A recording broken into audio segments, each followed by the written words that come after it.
তোমাকে একটা কথা বলি। আমি বাইরে থাকি, তো আমি চন্দননগরে ডিউটি করতাম, একটা বাচ্চাকে দেখাশোনা করতাম। তো 12 বছর ধরে ওদের বাড়িতে আমি কাজ করি। বাচ্চাটার যাবতীয় কাজ সব আমার।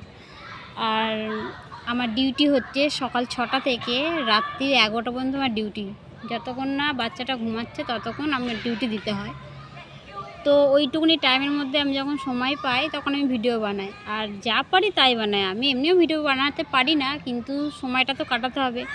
বছরে একবার করে আমি বাড়ি যাই, ঠিক আছে? তো তাও 1 মাসের জন্য ছুটি। তো মন তো খারাপ করে, কি আর করা যাবে, তাই যা পারি তাই বানাই। ব্যাস এইটুকুনি। যতদিন না বাড়ি যাচ্ছি ততদিন এরমভাবে তো থাকতে হবে।